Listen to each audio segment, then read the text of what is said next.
Chismosas, let's talk about Belinda's new music video for her song La Mala, because I was really looking forward to this music video because the song is actually really, really good and it has a really good story. But when I watched the music video, it kind of went right over my head. I had no idea what was going on and the story just, I didn't understand it. But I knew that there was something more to the story, so I looked it up, and obviously the internet never fails, and I thought I would explain to you guys what I found because maybe a lot of you guys had the same problem I did. Now, it's important to note that this music video was treated kind of like a movie, so it's a piece of cinematography that goes back and forth to explain basically what's going on with the character. And just for the sake of you guys understanding, I'm going to be jumping in the timeline because the chronological order in the music video isn't necessarily the way that you would actually understand it if you didn't actually understand it the first time. You know what I mean? Now, if we were to follow chronological order in the music video, this would be one of the last scenes in the music video. But to understand what the story is, allegedly it all starts with her reading a newspaper and she's getting fed up with reading all the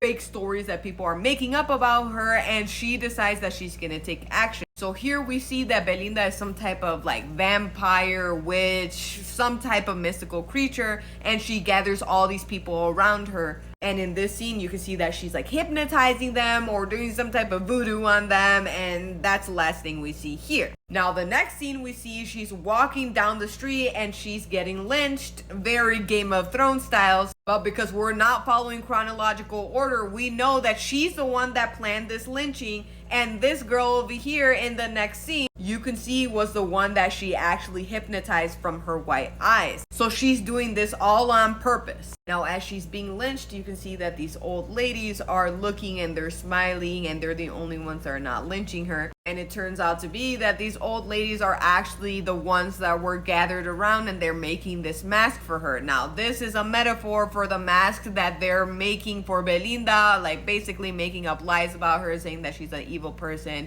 and that she is just not good at relationships and blah, blah, blah, all the rest of the lyrics. So those women are out here to look at her downfall. But little do they know is that Belinda has a plan and she's using all of this against them. Now you can actually start seeing her plan unfolding because you can see on the TV that she's getting lynched. Then they zoom out and it's her at a bar and she is watching herself getting lynched and she's singing.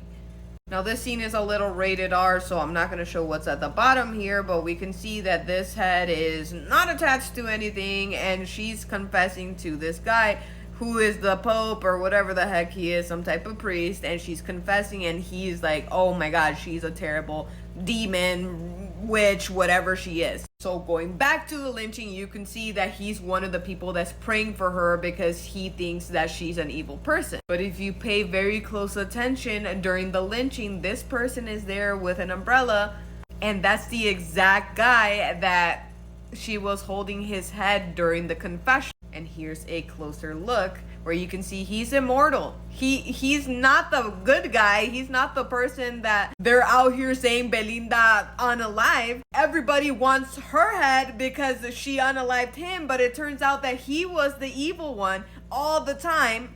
Know that. But people saw her and wanted to take out all of the frustrations on her and point the blame at her. When it turns out that he was the one that turned her and she was the one that was trying to get back at him for trying to turn her into an evil person. I know, it gets better. So in this flash forward again, you can see Belinda singing. She has this hole in her heart. Then flash back again and you can see that same guy that everybody is blaming her for unaliving has her heart ripped out. So she's out here just fighting for her life, and everybody's like, oh, she's terrible, she unalived that dude, she did XYZ, and he's the villain the entire time, and he's walking amongst them. So again, that's why she plans the whole lynching, and then they think they got her. They bury her, and you can see that she's there, and she's like, yeah, okay, let's get this over with. But at the end, she just let them lynch her and say whatever they wanted to about her, and she laid low and she was just like, okay, that's whatever.